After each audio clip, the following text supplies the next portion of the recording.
ஜெய சங்கர ஹரஹர சங்கர. ஒரு முறை மகா பெரியவா தனது யாத்திரையின் போது ஒரு சிறிய கிராமத்தின் வழியாக நடந்து சென்று கொண்டிருந்தார். அப்போது வழியிலே ஒரு மாட்டு வண்டி நின்றிருந்தது. அந்த வண்டியிலே அளவுக்கு அதிகமாக மூட்டைகள் ஏற்றப்பட்டிருக்கு. அந்த மாடு வண்டியை இழுக்க முடியாமல் திணறிக் கொண்டிருந்தது.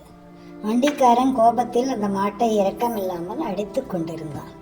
பெரியவா அந்த இடத்திற்கு வந்ததும் அப்படியே நின்று விட்டார்.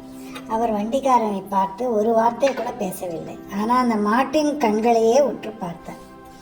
பெரியவா அந்த மாட்டின் அருகில் சென்று அதன் முதுகில் மென்மையாக தடவி கொடுத்தார். பிறகு வண்டிக்காரனிடம் மிக அமைதியாக, இந்த வண்டியிலே எத்தனை மூட்டைகள் இருக்கின்றன என்று கேட்டார். வண்டிக்காரன் கணக்கு சொன்னான். பெரியவா சிரித்து கொண்டே, அந்த ஓரத்தில் இருக்கும் 2 சிறிய மூட்டைகளை மட்டும் இறக்கி வை, மாடு தானாக நடக்கும் என்றார்.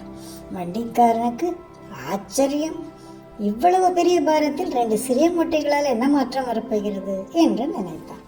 இருந்தாலும் பெரியவா சொன்னதால் அவற்றை இருக்கிறான். மறுநொடியே அந்த மாடு எந்த சிரமமும் இல்லாமல் வண்டியை இழுத்துக்கொண்டு நடக்கத் தொடங்கியது. சீடர்கள் வியப்புடன் கேட்டபோது பெரியவா சொன்னார், அந்த 2 மூட்டைகளிலும் இருப்பது அனாவசியமான குப்பைகளும் வண்டிக்காரன் தன் சுயநலத்திற்காக ஏற்றிய பழைய எறும்புகளும் தான். அது அந்த மாட்டிற்கு பாரமாக தெரியவில்லை. தன் எஜமானன் தன் மேலே இரக்கம் காட்டவில்லையே என்ற மனவேதனை தான் அந்த மாட்டை அசைவிடாமல் தடுத்தது. இப்போது அவன் மூட்டையை இறக்கியதும் தன் எஜமானன் தனது கஷ்டத்தை புரிந்து கொண்டான் என்ற சந்தோஷத்தில் அது நடக்கத் தொடங்கியது. விலங்குகளின் மனதை அறிந்த மகானவர்